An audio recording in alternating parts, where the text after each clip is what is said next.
ഒരുപാട് കത്തുകൾ വന്നിട്ടുണ്ട്. അതിൽ ആദ്യത്തെ കത്തിലേക്ക് കടക്കാം. എൻ്റെ ഭർത്താവ് ധാരാളം സദഖ ചെയ്യുകയും പാവങ്ങളെ സഹായിക്കുകയും ചെയ്യുന്നു. എന്നാൽ തീരെ നമസ്കരിക്കുന്നില്ല. അതേക്കുറിച്ച് പറഞ്ഞാൽ എന്നെ വഴക്ക് പറയുന്നു.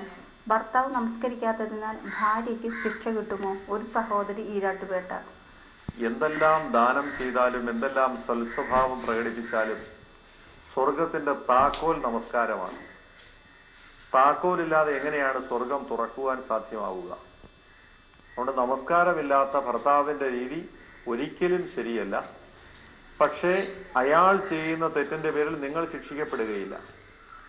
അയാൾ വിഷമമുണ്ടാക്കാത്ത തരത്തിൽ ഉപദേശിക്കുക മാത്രം ചെയ്യുക. അള്ളാഹുവിനോട് നിരന്തരമായി ദുആ ചെയ്യുക. അയാളുടെ തെറ്റ് അയാളുടെ ഭാഗത്തായിരിക്കും. നിങ്ങൾക്കതിന്റെ ഒരു ശിക്ഷയും ബാധിക്കുന്നതല്ല. പൊന്നാനിൽ നിന്നും ഒരു സഹോദരൻ, ബാത്റൂമിൽ വെച്ച് കുളിക്കുമ്പോൾ ഷഹാദത്ത് കലിമ ചൊല്ലാറുണ്ട്. അള്ളാഹുവിന്റെ നാമം വരുന്നത് കൊണ്ട് അത് തെറ്റല്ലേ? ബാത്റൂം പോലുള്ള സ്ഥലങ്ങളിൽ ബഹുമാനിക്കപ്പെടുന്ന നാമങ്ങൾ ഉച്ചരിക്കുകയോ ചുമന്നുകൊണ്ട് പോവുകയോ ചെയ്യാൻ പാടില്ലാത്തതാണ്. അപ്പോ അവിടെ നിങ്ങൾ മനസ്സിൽ ഷഹാദത്ത് കലിമയോ ദിക്റുകളോ ചൊല്ലിയാൽ മതിയാകും. നാവ് കൊണ്ട് ഉച്ചരിക്കേണ്ടതില്ല. AK പരീദ് കൂവള്ളൂർ, അക്കികത്ത് അറുത്ത ഇറച്ചി വീട്ടിലുള്ളവർക്ക് ഉപയോഗിക്കാമോ? ഉപയോഗിക്കാവുന്നതാണ്, കുഴപ്പമൊന്നുമില്ല. TM ഉമ്മർ വെള്ളൂർക്കാരിൽ നിന്നും ചോദിച്ചിരിക്കുന്നു, എനിക്ക് ഓർമ്മക്കുറവുണ്ട്. നമസ്കാരത്തിൽ തന്നെ സംശയം വരുന്നു. ഈ നിലയിൽ എനിക്ക് ഹജ്ജിന് പോകാൻ പറ്റുമോ? ഞാൻ ജനാബ് ഉമർ സാഹിബിന്റെ കത്ത് നന്നായി പരിശോധിക്കുകയുണ്ടായി. വളരെ മനോഹരമായിട്ട് അദ്ദേഹം ഒരു തെറ്റുമില്ലാതെ കത്തെഴുതിയിരിക്കുന്നു. ഇത്രയും നന്നായി കത്തെഴുതാൻ കഴിയുന്ന ഒരാൾക്ക് വലിയ ഓർമ്മക്കുറവ് വരുമെന്ന് എനിക്ക് തോന്നുന്നില്ല. നിങ്ങൾ എന്തായാലും ഹജ്ജ് ചെയ്യുക. തീരെ ബുദ്ധിമുട്ടാണ് എന്ന് കണ്ടാൽ മാത്രം ഒരാളെ കൂടെ കൂട്ടി ഹജ്ജ് ചെയ്യുക. അതല്ലാത്തിടത്തോളം നിങ്ങൾക്ക് ഹജ്ജ് ചെയ്യാവുന്നതാണ്. ഫർള് നമസ്കാരം കഴിഞ്ഞ് സലാം വീട്ടിയാൽ ഉടനെ വലത് കൈ നെറ്റിയുടെ വലതു ഭാഗത്ത് ഇങ്ങനെ വെച്ചിട്ട് യാ കവിയു യാ കവിയു യാ കവിയു എന്ന് 11 തവണ ചൊല്ലിയാൽ ഇൻഷാ അല്ലാഹ് നല്ല ഓർമ്മശക്തി ഉണ്ടാകുന്നതാണ്. സ്വലാത്തും വർദ്ധിപ്പിക്കുക. പഠിക്കുന്ന കുട്ടികൾക്കും ഓർമ്മക്കുറവുള്ളവർക്കുമെല്ലാം ഇത് പതിവാക്കാവുന്നതാണ്. എന്റെ വിവാഹ ദിവസം ഭർത്താവ് തലയിൽ കൈവച്ച് ഓതേണ്ട ആയത്ത് ഓതിയിട്ടില്ല. അതുകൊണ്ട് എന്തെങ്കിലും കുഴപ്പമുണ്ടോ? ഒരു സഹോദരി പുലിക്കുന്നു. വിവാഹ ദിവസം ആദ്യമായി ഭാര്യ ഭർത്താക്കന്മാർ തമ്മിൽ സംഗമിക്കുമ്പോൾ ഭർത്താവ് ഭാര്യയുടെ തലയിൽ കൈവച്ച് ഓതേണ്ട ഒരു ദുആയുണ്ട്, ആയത്തല്ല. ആ ദുആ ഓതൽ സുന്നത്താണ്. ഓതാത്തത് കൊണ്ട് ആ സുന്നത്ത് നഷ്ടപ്പെട്ടു എന്ന് മാത്രം. അതല്ലാതെ മറ്റ് അപകടങ്ങളോ ആപത്തുകളോ ഒന്നും അതിൽ നിന്നുണ്ടാകുന്നതല്ല. ഒരു സഹോദരി കാവിൽപ്പാടിൽ നിന്നും, ഭർത്താവിന്റെ അസുഖം മാറാൻ വേണ്ടി 10 നോമ്പ് നോൽക്കാൻ ഞാൻ നെയ്യത്ത് ചെയ്തു.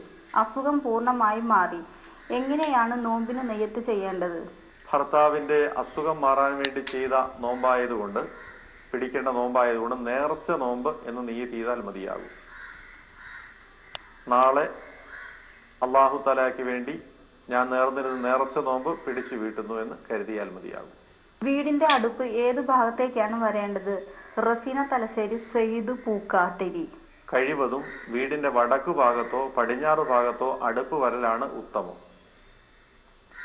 വീട്ടിൽ കിണറുണ്ടെങ്കിൽ കിണറിനോട് അഭിമുഖമായിട്ടായിരിക്കണം അടുപ്പിന്റെ സ്ഥാനം. കിണറിന് പുറം തിരിഞ്ഞോ എതിർത്തോ അടുപ്പ് വെക്കാൻ പാടില്ല, മുഖാമുഖമായിരിക്കണം. ഇക്കാര്യം കൂടി ശ്രദ്ധിക്കുക. സലാലയിൽ നിന്നും ഒരു സഹോദരി, തഹജൂദ്, ഇഹ തുടങ്ങിയ നമസ്കാരങ്ങൾ ഇഖാമത്ത് കൊടുക്കാതെ നമസ്കരിക്കാമോ? ഫർള് നമസ്കാരത്തിന് മാത്രമേ ഇഖാമത്തും ബാങ്കും ഒക്കെ ഉള്ളൂ. സുന്നത്ത് നമസ്കാരങ്ങൾക്ക് ബാങ്കുമില്ല, ഇഖാമത്തുമില്ല. അല്ലാതെ തന്നെ നമസ്കരിക്കുക. ഹഫ്സത്ത് ഒമാൻ നിന്ന് ചോദിക്കുന്നു, കുനൂത്ത് ഓതിയതിനു ശേഷം സുജൂദിലേക്ക് പോകുന്നതിന് മുൻപ് മുഖം തടവണമോ?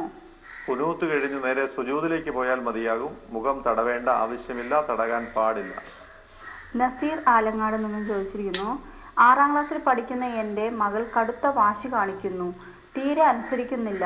എന്ത് ചെയ്യണമെന്ന് അറിയിച്ചാലും. വാശി കാണിക്കുന്ന അനുസരണയില്ലാത്ത കുട്ടികൾ അനുസരണയുള്ളവരാകുന്നതിന് വേണ്ടിയുള്ള ദുആ അൽ മഫാസ് 6ാം ഭാഗത്ത് വിശദമായിട്ട് കൊടുത്തിട്ടുണ്ട്. അത് വാങ്ങി അതുപോലെ അനുഷ്ഠിക്കുക. ഇൻഷാ അല്ലാഹ് കുട്ടികളുടെ സ്വഭാവത്തിൽ വ്യത്യാസം വരുന്നതാണ്. ഒരു സഹോദരി കൊല്ലത്ത് നിന്നും, സുബ്ഹി നമസ്കാരത്തിന്റെ ഇഖാമത്തിൽ സുബ്ഹി ബാങ്കിൽ അധികമായി പറയുന്ന വരികൾ ചൊല്ലേണ്ടതുണ്ടോ? ഇഖാമത്ത് കൊടുക്കുന്നവർ അവർ ഇഖാമത്ത് സാധാരണ എല്ലാ നമസ്കാരത്തിനും ഒരേ ഇഖാമത്ത് തന്നെയാണ്. സുബഹി ബാങ്കിൽ പറയുന്നത് ഇഖാമത്തിൽ പറയേണ്ട ആവശ്യമില്ല. കുഞ്ഞുങ്ങൾക്ക് ജീവികളുടെ രൂപത്തിലുള്ള കളിത്തോക്കുകൾ വാങ്ങിക്കൊടുക്കാമോ? ഒരു സഹോദരി കിളിക്കൊല്ലൂരിൽ നിന്ന് ചോദിച്ചിരിക്കുന്നു. കുഴപ്പമില്ല. കുട്ടികൾക്ക് കളിപ്പാട്ടങ്ങൾ, പാവകൾ, കളിത്തോക്കുകളൊക്കെ വാങ്ങിക്കൊടുക്കുന്നതിന് കുഴപ്പമില്ല. മുതിരപ്പറമ്പിൽ നിന്നും ഒരു സഹോദരി, നമസ്കരിക്കുമ്പോൾ മലയാളത്തിലാണ് നിയ്യത്ത് വെക്കുന്നത്.